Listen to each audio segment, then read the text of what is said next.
नमस्कार दोस्तों, आपका बहुत बहुत स्वागत है हमारे YouTube channel RPS study hub पर। तो आज हम चर्चा करते हैं प्रथम संविधान संशोधन पर।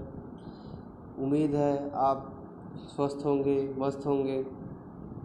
तो हम चर्चा करते हैं प्रथम संविधान संशोधन पर। हमारे देश में अभी तक हमारी संसद द्वारा 104 संशोधन को विधेयकों को अधिनियम का दर्जा दे दिया गया है।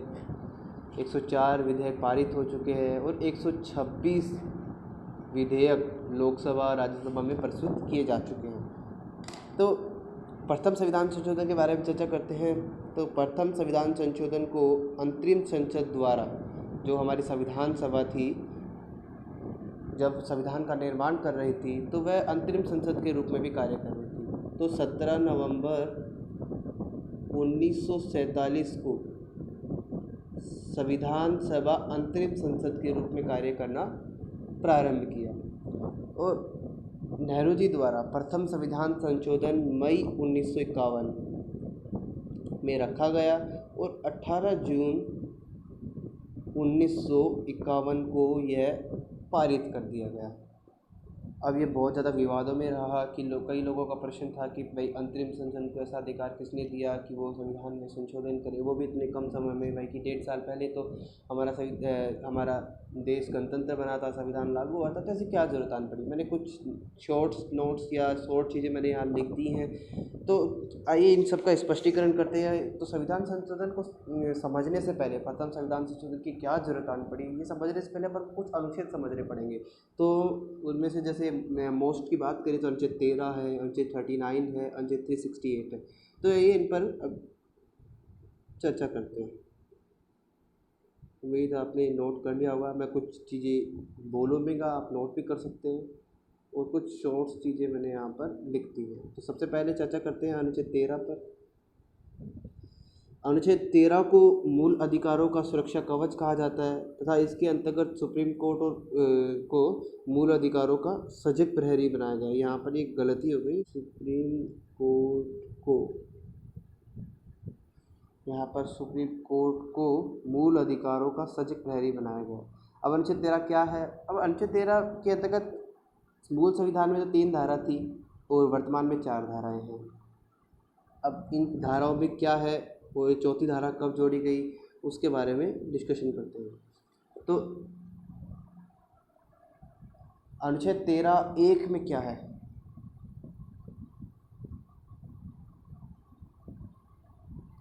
अनुच्छेद 13(1) में उल्लेखित है कि संविधान के पूर्व कोई भी विधि जो संविधान के साथ संगत नहीं है उसे शून्य करार कर दिया जाएगा। सुप्रीम कोर्ट उसे शून्य करार कर देगी। इसीलिए सुप्रीम कोर्ट को मूल अधिकारों का सजग प्रहरी कहा गया है। अब इसका क्या मतलब है?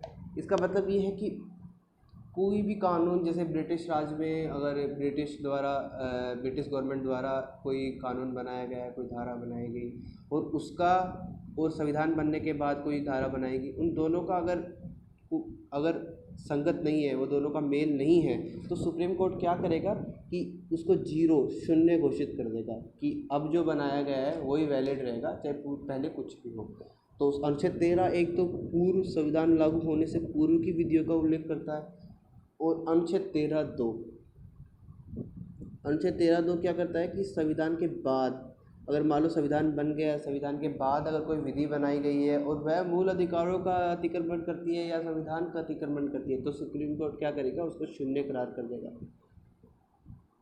तो अनुच्छेद 13(2) का मतलब है कि कोई भी ऐसी विधि जो संविधान के लागू होने के बाद बनाई गई है, वह विधि संविधान के साथ संगत नहीं है, तो सुप्रीम कोर्ट उसे शून्य करार कर देगा। अनुच्छेद 13(1) क्या है? अनुच्छेद 13(1) का संबंध संविधान की पूर्व की विधियों कानूनों से है और अनुच्छेद 13(2) का संबंध संविधान लागू होने के बाद की विधियों या कानून से संबंधित है। और अब चर्चा करते हैं अनुच्छेद 13(3) पर।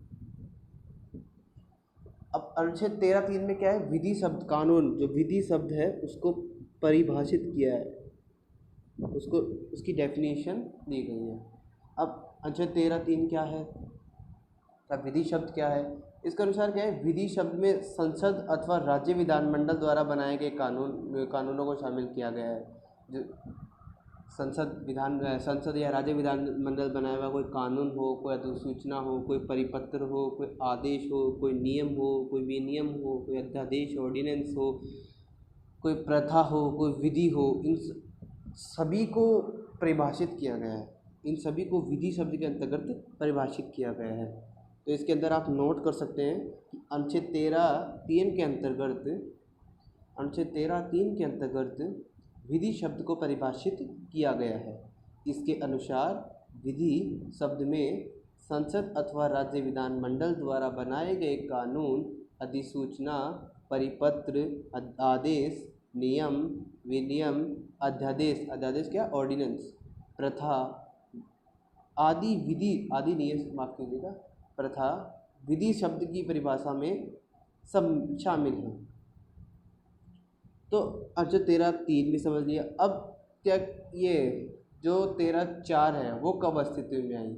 वो 13(4) 1971 में 24वें संविधान संशोधन द्वारा, 24वें कॉन्स्टिट्यूशनल अमेंडमेंट द्वारा 1971 में जोड़ी गई। 13(4) नामक धारा जोड़ी गई। अब 13(4) में अनुच्छेद 368 के तहत जो संविधान संशोधन किया गया है उसको 13(3) में परिभाषित विधि शब्द में शामिल नहीं किया गया। अनुच्छेद 13(4) क्या है इसके बारे में अभी आप इतना ही समझ लीजिए कि भाई अनुच्छेद 368 की संविधान संशोधन की प्रक्रिया और अनुच्छेद 13 में परिभाषित विधि शब्द में शामिल नहीं है। अभी तो इतना ही समझिए, अभी हम आगे समझेंगे, इसको आगे एक्सप्लेन करेंगे अनुच्छेद 13(4) को। तो आपको उम्मीद है समझ में आ गया होगा कि अनुच्छेद 13(1) क्या है। अनुच्छेद 13(1) संविधान से पूर्व की विधियों से संगत होने पर शून्य घोषित हो जाएगा। अनुच्छेद 13 में संविधान लागू होने के बाद की कोई अगर कानून है तो उससे सुप्रीम कोर्ट अगर कॉन्ट्राडिक्शन हुआ तो 0 घोषित कर देगा।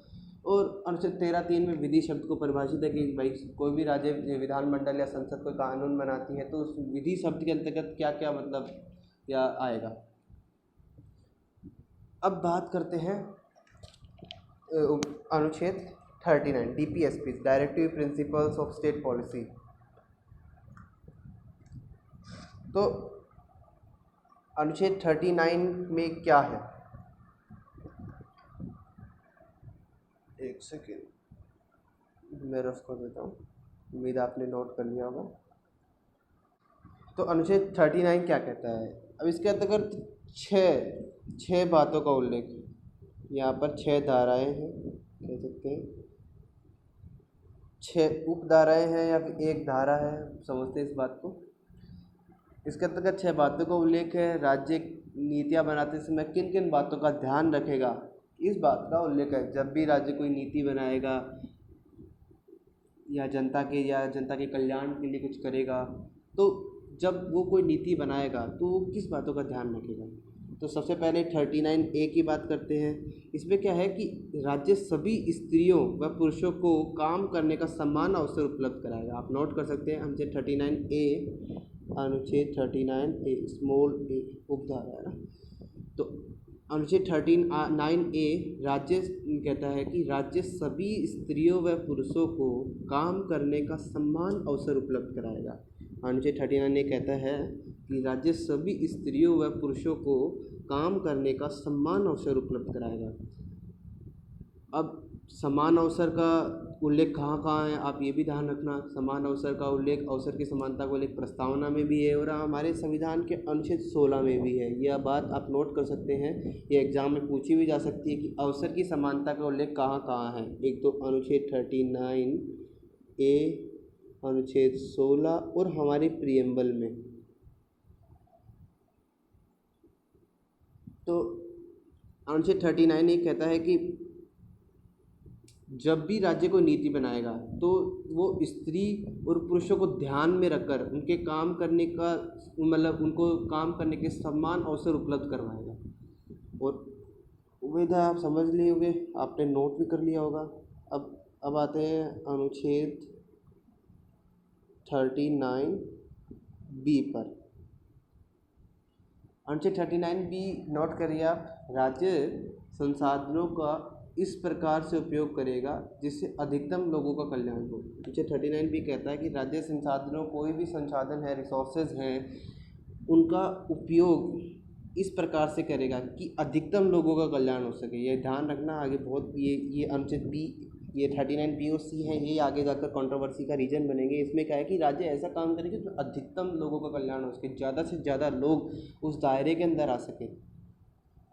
ये बात होगा, अधिकतम सुख अधिकतम कल्याण को परिभाषित करता है, यहाँ पर लोक कल्याणकारी नीति को परिभाषित करता है। अब आते हैं अनुच्छेद 39 सी पर। अब यहाँ लिखा है संसाधनों का केंद्रीकरण। तो अनुच्छेद 39 सी में आप नोट कर सकते हैं, राज्य आर्थिक संसाधनों के केंद्रीयकरण को रोकेगा, कि राज्य एक आर्थिक जो संसाधन है उनको केंद्रीकरण को रोककर सभी जनता में उसको कल्याण के लिए मतलब उसको यूज कर ले, मतलब पब्लिक अथॉरिटी पर मतलब ज़्यादा बल देगा, ना कि प्राइवेट अथॉरिटी पर। ये बात आप ध्यान रखें, दो अनुच्छेदों को आप ध्यान रखना। इसमें क्या है 39 बी और सी में, एक तो अधिकतम लोगों का कल्याण और एक संसाधनों का केंद्रीकरण। राज्य आर्थिक संसाधनों के केंद्रीकरण को रोकेगा, पब्लिक अथॉरिटी में ज़्यादा बिलीव करेगा, ना कि प्राइवेट अथॉरिटी में। अब इससे संबंधित कुछ मामले भी आए गए हैं 39 सी से संबंधित, जैसे कावासी रुस्तम पी कूपर बना भारत संघ 1970 में 14 बैंकों के राष्ट्रीयकरण को रद्द कर दिया गया था, जब इंदिरा गांधी कह रही थी कि राष्ट्रीयकरण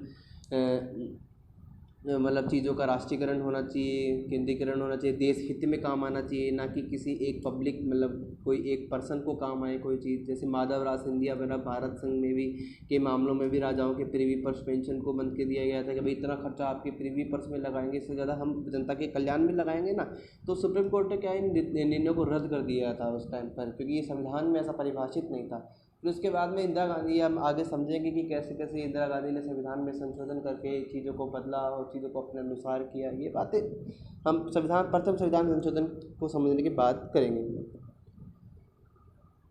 अब आता है अनुच्छेद 39 डी। अब 39 डी में क्या है, सभी लिए आप नोट कर सकते हैं, सभी स्त्रियों व पुरुषों को समान कार्य के लिए समान वेतन दिया जाएगा। अनुच्छेद 39 डी कहता है कि सभी स्त्री पुरुषों को समान कार्य के लिए समान वेतन दिया जाएगा। कोई स्त्री पुरुष अगर कोई काम कर रहा है तो उनको किसी भी काम, जैसे कोई भी मान लीजिए कोई नौकरी है, कोई जॉब है, जैसे कोई मजदूरी है, अगर तो या जॉब मान लीजिए, जैसे कोई क्लर्क है, क्लर्क पुरुष भी है और स्त्री भी है, तो दोनों समान कार्य कर रहे हैं तो उनको समान वेतन देना राज्य का दायित्व है, कर्तव्य है। तो अनुच्छेद 39 डी ये बात कहता है, आप नोट कर सकते हैं, सभी स्त्रियों पुरुषों को समान कार्य के लिए समान वेतन दिया जाएगा। अब आगे बढ़ चलते हैं 39 ई पर। 39 ये कहता है कि बालकों की सुकुमार अवस्था का ध्यान रखना चाहिए, राज्य को ऐसे काम नहीं कराना चाहिए जो इनके आयु के विरुद्ध हो। मान लो कोई 16 साल का लड़का है और वो खदानों में काम कर रहा है, कोई 12 साल का लड़का है वो प्लेट धो रहा है होटल में, तो मतलब ये गलत है। तो राज्य क्या करेगा कि सभी मतलब बालकों की सुकुमार अवस्था का ध्यान रखेगा, उनकी उम्र के हिसाब से काम देगा, मतलब एज रिलैक्सेशन भी यहाँ पर अस्तित्व में है। तो अनुच्छेद 39 ये आप लिख सकते हैं कि सभी स्त्रियों व पुरुषों के स्वास्थ्य को ध्यान में रखा जाएगा, उन्हें ऐसे काम नहीं करने दिया जाएगा जो उनकी आयु के विरुद्ध हो। राज्य बच्चों के शोषण पर रोक लगाएगा और राज्य बच्चों की सुकुमार अवस्था को भी ध्यान में रखेगा। तो आप ये लिख सकते हैं। अब अगले चलते हैं गरिमा युक्त वातावरण 39F। 39F में क्या लिखा है, अब 39F में लिखा है कि बच्चों को स्वास्थ्यकारी परिस्थितियों तथा अवसर उपलब्ध करवाए जाएंगे। आप नोट कर सकते हैं, बच्चों को स्वास्थ्यकारी परिस्थितियों तथा अवसर उपलब्ध करवाए जाएंगे तथा उन्हें गरिमा युक्त ऐसा वातावरण उपलब्ध करवाया जाएगा तथा उन्हें गरिमा युक्त वातावरण ऐसा उपलब्ध कराया जाएगा जिससे वे अपने व्यक्तित्व का विकास कर सकें। मतलब गुड विल द नेचर का प्रोसेस यहाँ पर है कि राज्य अच्छा वातावरण भी उपलब्ध कराए, उनको स्वास्थ्यकारी परिस्थितियाँ उपलब्ध कराए, मतलब गरिमा युक्त जीने का, गरिमा युक्त मरने का अधिकार भी मतलब एक तरीके से प्रदान किया जाए। वैसे अनुच्छेद 21 में भी इसका उल्लेख है, आर्टिकल 21 में राइट टू लिव का, कि सभी को जीवन जीने का अधिकार है, गरिमा युक्त मरने का अधिकार है। ये है, मरने के बाद ऐसा नहीं है कि भाई कहीं छोड़ दिया जाए, उसको गरिमा युक्त जलाने का अधिकार, गरिमा युक्त मरने का मतलब यहाँ पर ये है। तो अगली बात करते हैं, अनुच्छेद 39F को कब जोड़ा गया, क्योंकि मूल में तो यहाँ पर 5 धाराएं थी और बाद में 6वीं धारा कब जोड़ी गई। 39F को कब जोड़ा गया?